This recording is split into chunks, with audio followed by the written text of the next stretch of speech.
Assalamualaikum warahmatullahi wabarakatuh. Selamat pagi Bapak Ibu semuanya. Selamat datang di ruang MRPQ. Pada hari ini kita yang rutin dilaksanakan Friday Morning Forum seri ke-28. Yang pada kali ini saya sebagai moderator dari DAIS RG, Data Engineering and Intelligent System Research Group, dengan grup leader. Variabel atau faktor yang ada dalam standar klinis. Ya, faktor SMR di sini, B1XY di sini adalah bicara tentang bidangnya. Dia ada di sini ya. Jadi dipengaruhi, hanya saja di sini dia dipengaruhi oleh rugi-rugi dari coil dan rugi-rugi dari sampel. Ya, faktor kualitas ini juga sebenarnya adalah rasio, masih juga dengan rugi-rugi coil plus sampel dibagi dengan rugi-rugi dari coil itu sendiri.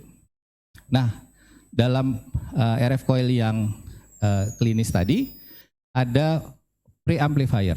Tujuannya apa? Yaitu menjaga nilai SMR dan membatasi faktor coupling. Kenapa ada faktor coupling? Karena memang dia banyak. Nah, ini adalah contohnya Bapak dan Ibu. Jadi memang sulit. Jadi untuk meningkatkan SNR itu yang pertama itu adalah dengan cara meningkatkan jumlah kanal khusus untuk 3 Tesla. Ini yang paling maksimum Bapak Ibu, jadi pengaruhnya itu dilihat dari gambarnya sini ya. Nah, kalau couplingnya ada, nanti ada namanya artefak atau gambar palsu. Nah, bisa dibayangkan ini ada 64 elemen untuk posisi posterior, artinya ini ditaruh di dada. Terus kemudian ini yang 96. Jadi memang desain RF coil itu luar biasa kompleks, karena satu coil itu harus ada rangkaian tersendiri, khususnya adalah rangkaian tuning dan matchingnya. Ya, yang kedua adalah coba meningkatkan dengan kalau pada penerimanya ya. Yang kedua adalah meningkatkan medan statisnya atau medan utamanya sampai 7 Tesla. Ini masih sifatnya uji coba karena memang setiap manusia itu memiliki daya serap energi yang berbeda ya. Unggulannya tentu saja gitu ya. Jadi ini Bapak Ibu kita lihat kalau otak sehat seperti ini, kalau sudah kena Alzheimer dia akan rusak seperti ini ya.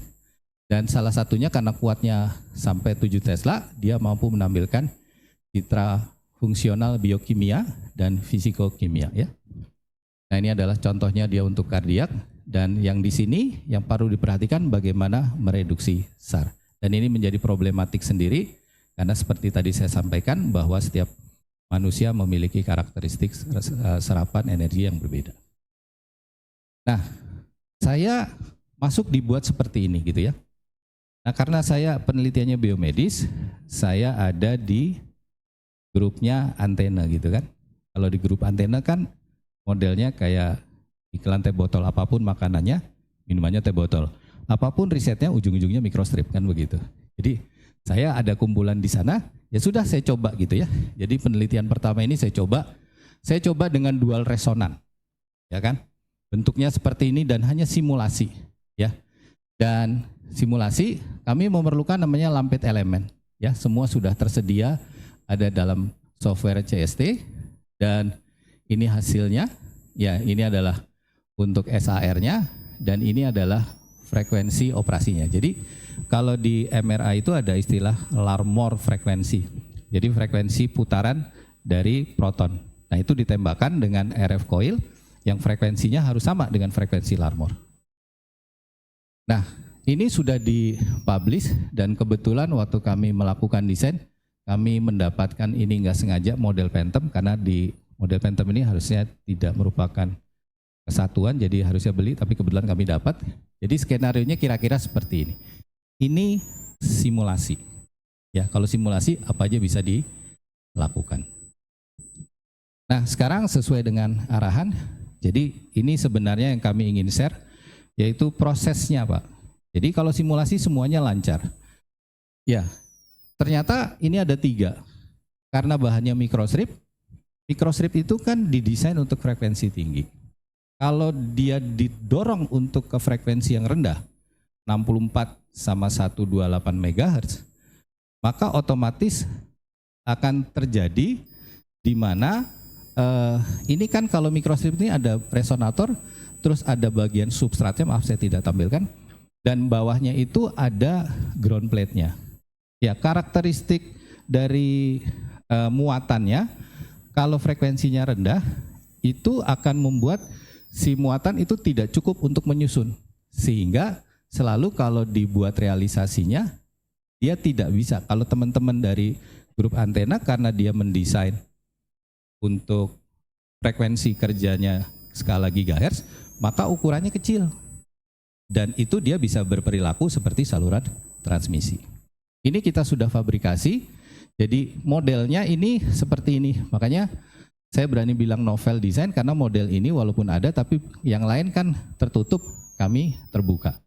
Yang besar ini adalah untuk yang 1,5 Tesla, yang kecil ini untuk 3 Tesla. Ini operasinya ada di 64, ini ada di sekitar 128. Yang kiri kanan, ini adalah desain awal. Yang disimulasikan yang tadi ditampilkan seperti ini. Dan ini sulit karena kita tidak bisa memasang konektornya. Nah, kemudian kita coba Bapak Ibu, kita langsung ukur. Dan walhasil nggak ada apa-apa. Seperti detak jantung mati gini Pak, set gitu nggak ada apa-apa. Langsung kita coba ukur di sini untuk melihat benar nggak bahwa ada lampit elemennya itu berfungsi apa tidak. Nah, ini kita coba semua. Dan ini adalah percobaan yang kami lakukan persis mengikuti simulasi. Ya, karena memang nggak ada cara lain, karena dia menunjukkan seperti itu. Ya kita coba saja. Ini ada tantalumnya, ini adalah induktor ya Bapak Ibu, ini adalah resistornya. Nah rangkaian tuningnya kita asumsikan dengan rangkaian RLC tapi serial. Padahal umumnya kalau kita membuat rangkaian ekuivalen, biasanya RLC-nya adalah paralel. Nah, ini sampai kami coba lakukan gitu ya, untuk mendapatkan frekuensi kerja atau larmornya 63, kita coba pakai ngitung kalkulator RLC di internet. Dapat segini Pak. Tapi ternyata di percobaan tidak sesuai hasilnya. Akhirnya kami pikir mungkin salah desain kali ya. Kita coba, fitnya kita kecilin. Kita kecilin ya. Jadi ini dimensinya, ini adalah lampet elemennya ya. Lampet elemennya kalau di software dia hanya merupakan rangkaian RLC biasa. Dimensinya lihat sampai 452 mm, berarti itu sekitar 45 cm, memang sangat besar. Nah, hasil simulasinya sih bagus Pak. Semua dapat ya, semua dapat. Cuman begitu kita realisasikan nanti kita akan lihat ternyata enggak. Nah, artinya saya udah punya dua nih, yang model baru. Yang pertama ini adalah fitnya kecil, ini fitnya sama ukurannya dengan resonator. Ya, terus kita coba. Ini kan modelnya weird sekali ya, jadi aneh gitu kan. Mana ada kayak begini? Tapi ini kan kita hanya mengikuti apa yang ada di simulasi. Data ini pun adalah data hasil dari simulasi. Ya kita coba seperti ini. Ini hanya rangkaian tuning dan hasilnya kita tidak ketemu. Ini saya perbesar saja, jadi ini adalah modifikasinya. Jadi ini yang kita ikutin pertama. Kita coba di sini. Kenapa bentuknya seperti ini? Karena kan, mohon maaf saya balik lagi tadi, angkanya kan seperti ini Pak, hasil simulasi. Sementara komponen di pasaran kan nggak seperti itu. Jadi kita harus merangkai, membuat paralel, serial dan sebagainya. Ini yang kita lakukan. Nah, kita pengen sih sebenarnya sifatnya adalah variabel. Maksudnya variabel ini ada kapasitor atau kapasitor variabel dengan harapan mudah untuk diatur. Tapi induktor variabel itu hampir tidak tersedia. Kami harus pesan ke Alibaba dengan jumlah yang sangat besar dan itu tidak mungkin. Jadi kendalanya salah satunya adalah bagaimana mendapatkan harga yang melakukan seperti ini. Nah, karena memang eranya simulasi, di CST ada keterbatasan, kami mencoba mengurai di sini. Ternyata dia bisa. Bisa nggak dia import file? Saya coba pakai ngSpice, tapi ternyata itu juga ruwet dan hasilnya tidak sesuai. Jadi akhirnya kami coba hentikan karena itu sangat memakan waktu. Dan akhirnya terpikir di sini. Dan sebelum sampai ke sini, Bapak dan Ibu, tensi saya naik Pak, sampai 170 gitu kan. Riset dulu saya Pak, diem dulu gitu kan. Ya kalau enggak ya cilaka gitu kan. Ya, artinya apa? Saya tidak mungkin menampilkan rangkaian yang ada di permukaan karena itu tidak sesuai gitu loh. Weird, aneh gitu kan. Ya udah terpikirlah ide seperti ini. Tapi bagaimana caranya saya membangun ini? Dan saya kan memerlukan rangkaian seperti biasa, rangkaian itu kan harus ada groundednya. Jadi saya membuat konektor sedemikian rupa, makanya di sini ada kabel, yaitu untuk menghubungkan dengan ground plate yang ada di balik sini. Ya, jadi ceritanya memindahkan rangkaian tuning ke sebuah plat seperti ini. Nah, berikutnya adalah, ya ini masih rangkaian tuning awal. Jadi Bapak dan Ibu, ini adalah RLC, cuman rangkaian R-nya saya coba pakai yang tipenya SMD supaya konduktivitasnya ininya lebih baik gitu kan. Dan ini kan juga lumayan untuk yang namanya apa? Melakukan soldernya. Jadi kita coba seperti ini. Dan masih tuning. Nah, masih tuning dan artinya belum ada transfer dayanya, belum nyampe. S11-nya. Izin minum dulu ya, pahit juga.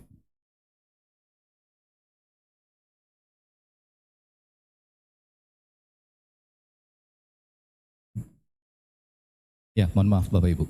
Nah, akhirnya karena harus mengukur dengan VNA, tiba-tiba adalah yang namanya mini VNA.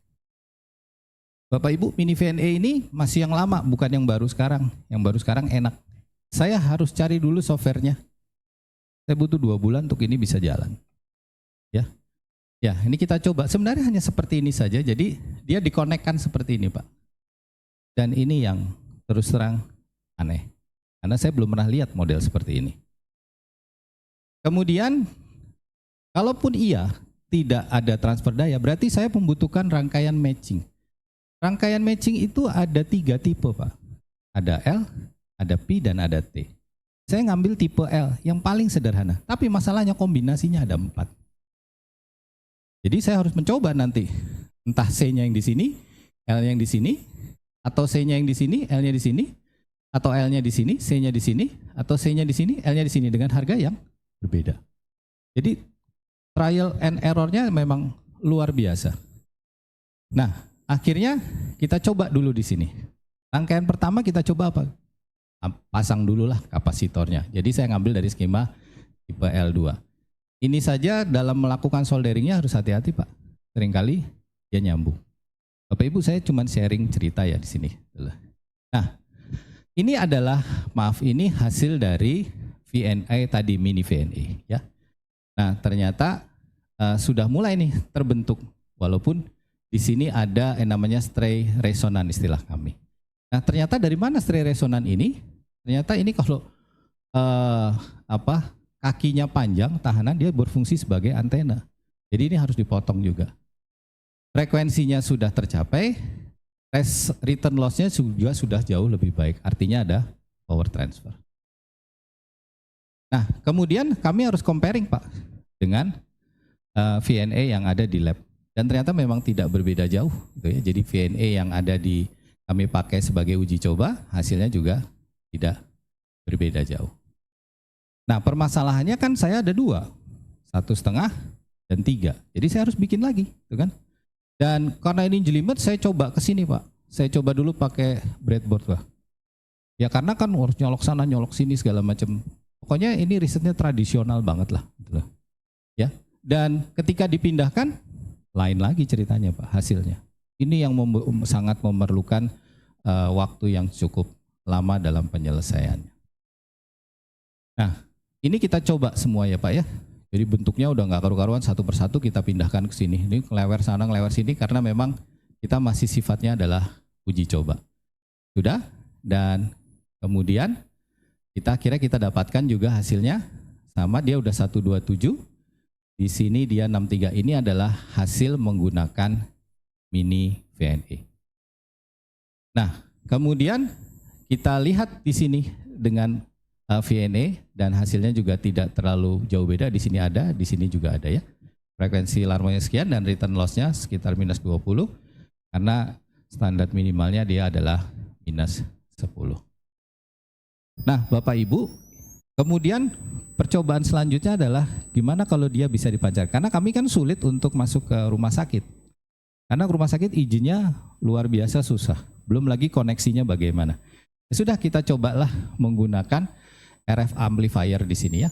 Nah, RF amplifier yang tersedia kebetulan di lab itu frekuensinya 800. Jadi nggak kena. Jadi kami carilah coba di pasaran ada sekitar 141 dan ini sekitar 80 watt. Ini hanya RF amplifier biasa yang kita bisa beli di toko online.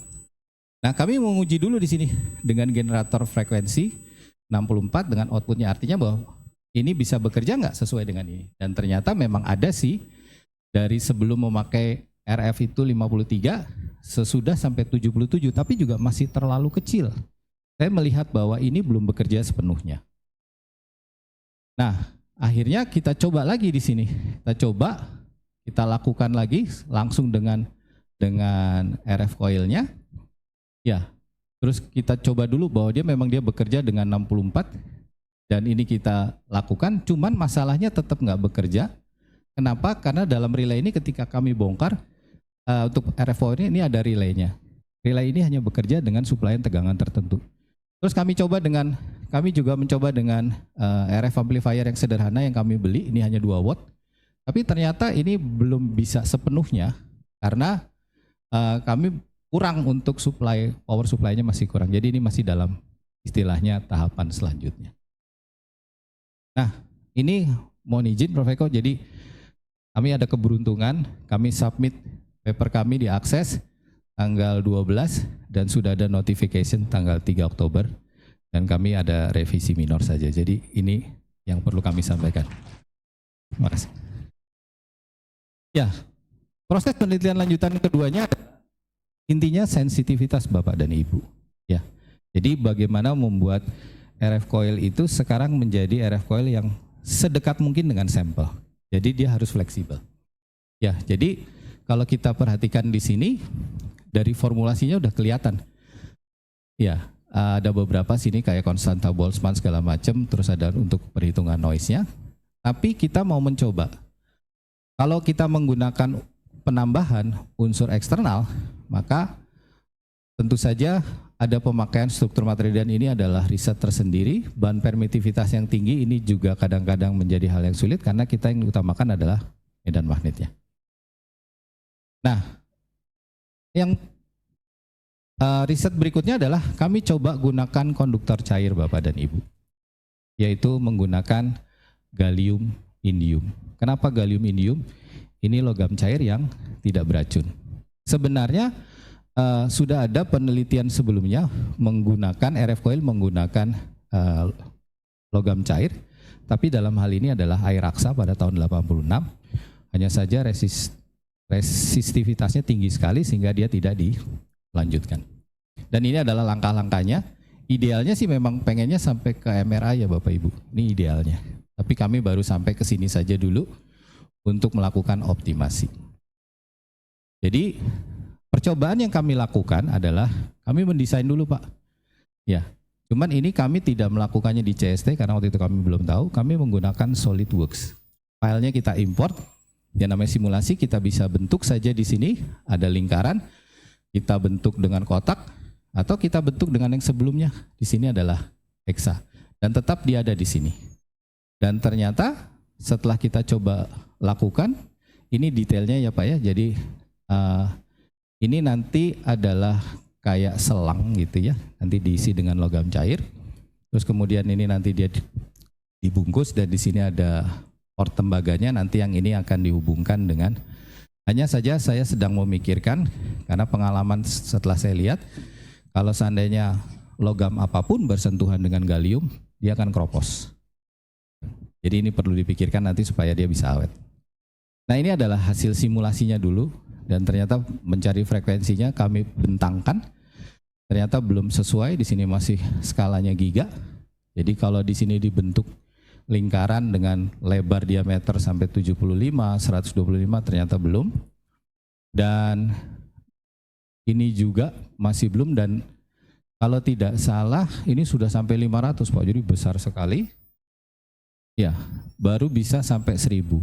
Nah, kenapa demikian? Karena kalau file dari SolidWorks tidak bisa dilakukan optimasi. Jadi benar-benar kami bermain hanya di komponen dari lampit elemen. Ini kemudian yang dibentuk dengan kotak. Ya, dia juga sama belum mencapai seperti ini karena keterbatasan dalam simulasi. Terus kemudian ini juga yang segi 6 ya, masih belum mendapatkan, yaitu 64 dan 128. Jadi ini yang bisa kami sampaikan bahwa penelitian tentang RF coil microstrip tipe surface telah dilakukan dan telah disubmit ke IEEE Access dan sudah mendapatkan notifikasi. Kemudian selanjutnya adalah penelitian RF coil menggunakan bahan konduktor cair. Dalam hal ini gallium indium yang sudah dilakukan tahapan proses simulasi dan akan dilanjutkan dengan proses realisasi. Demikian Bapak dan Ibu yang bisa kami laporkan. Kami kembalikan lagi kepada Bapak Moderator. Silakan. Oke, kita beri aplaus untuk Pak Adi.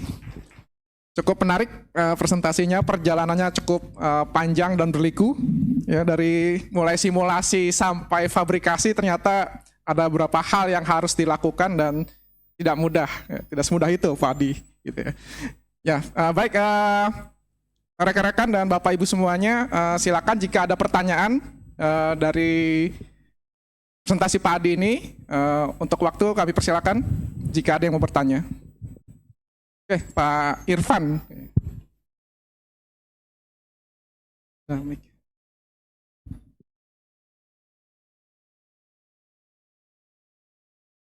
Ya, Waalaikumsalam.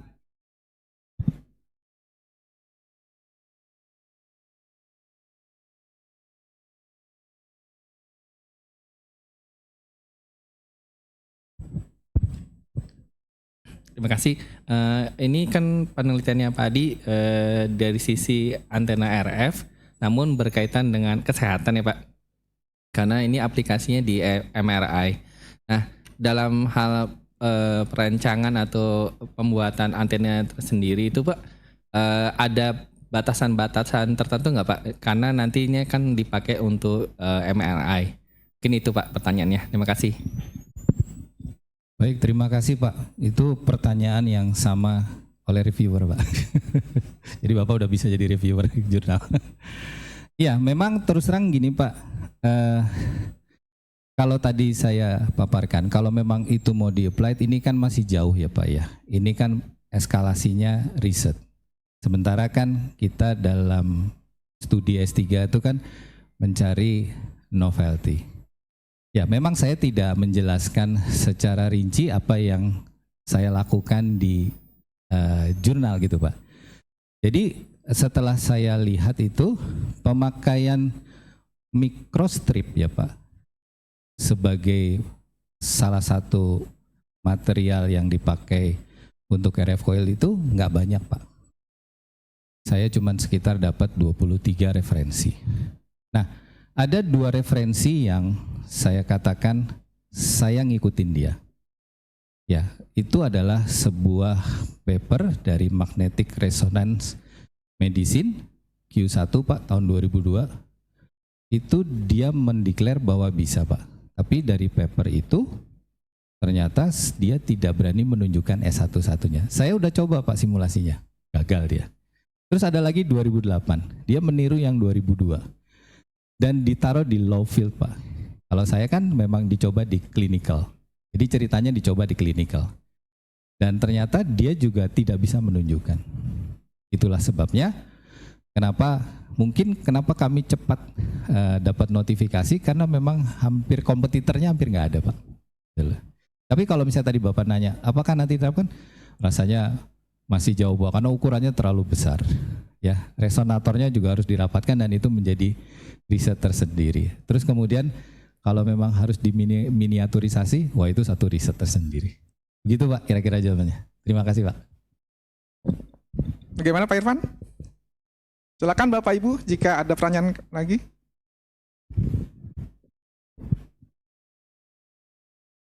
Saya paling takut Pak Amar kalau nanya nih. Pak Amar, silakan Pak Amar.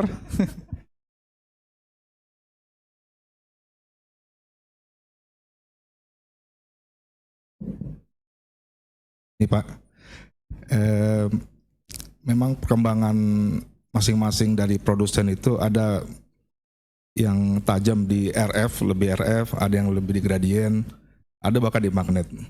Nah kan, kebetulan saya pernah ngebaca itu di salah satu, itu Cina malah Pak, orang Cina menemukan namanya RF coil dengan tim, matrix coil.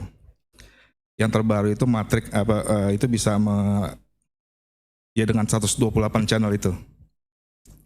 Nah, terkait dengan penelitian Bapak ini saya mau tanyakan ini lebih ke transmit atau ke receive, Pak? Yang kedua, karena memang itu sinyal sangat sensitif. Tadi ada beberapa rangkaian elektronika itu bisa menyebabkan artefak tuh, Pak. Maka di beberapa ini itu ada namanya sleeping mode. Di coil sendiri kalau pernah saya pernah bongkar itu isinya cuma 3 tuh, Pak. Resistor, induktor, sama kapasitor. Itu tok, nggak ada lagi tuh. Adapun satu mungkin IC itu maksudnya cuma decoding aja tuh. Nah, saya cuma 2 itu aja, Pak. Terima kasih, Pak. Baik, terima kasih Pak Amar. Memang saya tidak spesifik TX dengan RX karena pada dasarnya kan dia prinsipnya hampir sama ya Pak ya kalau saya lihat gitu kan. Hanya memang yang saya tekankan di sini adalah bagaimana dia bisa bekerja di 2 fungsi frekuensi resonan. Artinya kalaupun saya harus mencoba kan berarti saya harus trial di MRI murni ya Pak ya. Dan itu kan masalahnya konektivitas gitu kan di pure, dan itu jadi cerita lagi sendiri Pak. Dan itu juga kemarin yang kami diskusikan. Jadi masalah TX RX saya ngelihat kemarin hasil diskusi dengan Pak Basari ya hampir sama gitu. Artinya kalau ini saya lebih menekankannya kepada TX sih, tapi memang kebetulan tidak ditanyakan sih Pak di review. Terus yang kedua apa Pak? Tadi mohon maaf, sleeping apa? Yang kedua pertanyaan Bapak.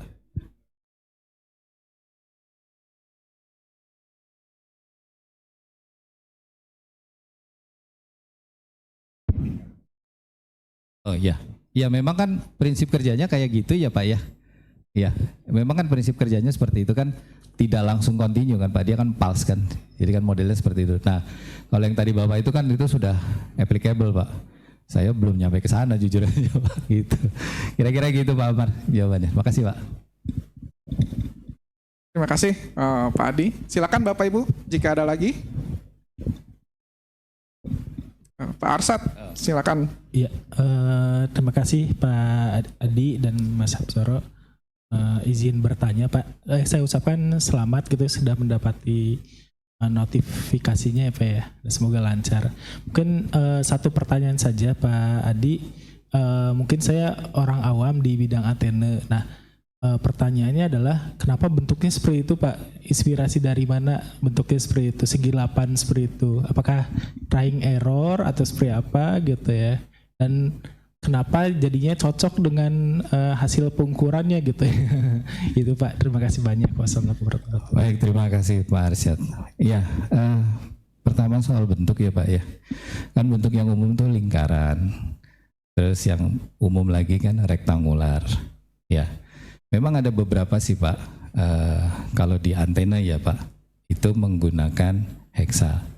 Nah saya lihat di mana di RF coil ini belum ada Pak yang pakai heksa, dan belum ada heksanya yang modelnya semi open. Kenapa dibuat semi open ya karena memang saya butuh fit untuk ke konektornya, makanya agak berani jualannya Pak. Kan kita kalau nulis kan harus berani novel desain gitu kan Pak, padahal sih ya nekat aja gitu Pak.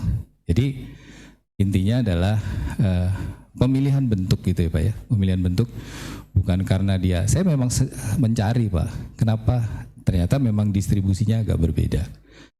Ya, sebenarnya bentuk yang paling umum dan terpakai itu adalah yang circle Pak. Nah, kalau circle kan semua udah pakai semua.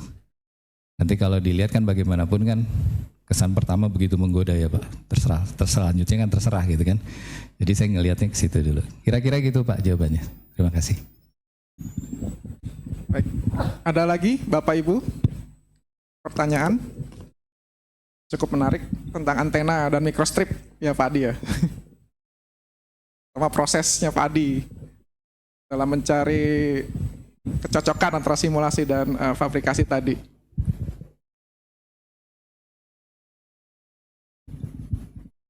Ada lagi Bapak atau Ibu? Atau saya Pak Adi boleh? Silakan Pak.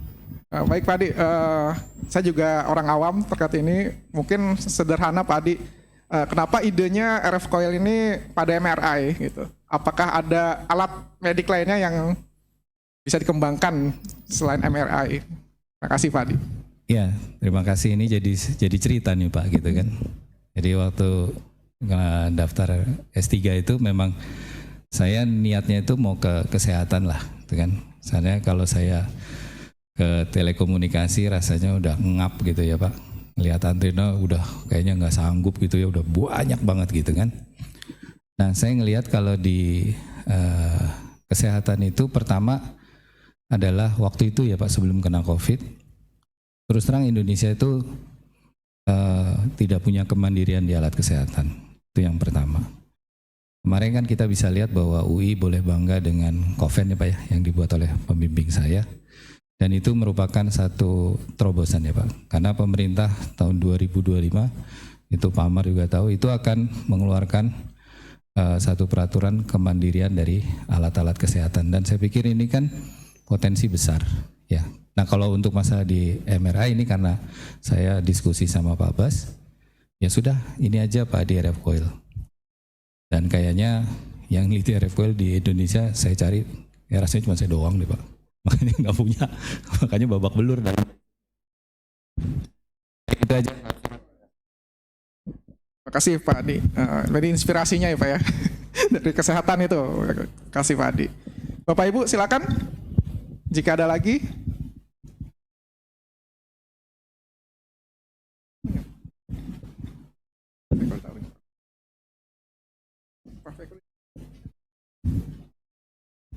Mohon izin Prof. Eko, jika ada sambutan atau sepatah dua kata, kami persilakan.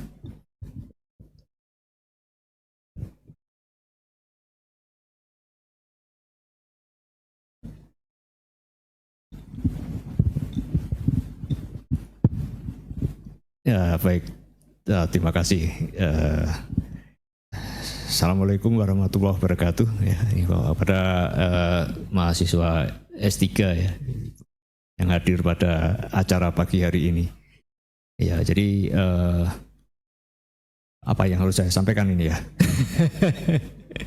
Ya ini sebenarnya kalau di research group kami ya antena AMRG yang saya kira sudah disampaikan oleh perkenalannya oleh Prof. Yuli pada tahun yang lalu ya pada pertama kali artinya pada inaugurasi pada FMF ya. Ya pada waktu itu kami mempunyai banyak tema-tema riset yang terkait dengan antena ya. Dan terutama juga aplikasinya yang khususnya di antena untuk komunikasi dan juga untuk radar. Ya, namun kemudian ada salah satu mahasiswa juga ini yang agak membelot ini ingin membuat tema antena untuk aplikasi biomedik. Nah, ya sebetulnya yang lebih berkonsentrasi di bidang biomedik memang Pak Basari ya. Ya, jadi dalam riset grup kami itu ada saya sendiri, ada ya Prof. Yuli sekarang yang jadi ketua, kemudian ada saya sendiri, Pak Catur dan Pak Basari ya. Nah, kalau Pak Catur lebih konsentrasi pada terahertz, kemudian Prof. Yuli dulu pada metamaterial misalnya ya, meskipun sekarang sudah mix sudah campur kemana-mana. Demikian juga untuk Pak Basari memang lebih konsentrasi kepada bidang biomedik ya.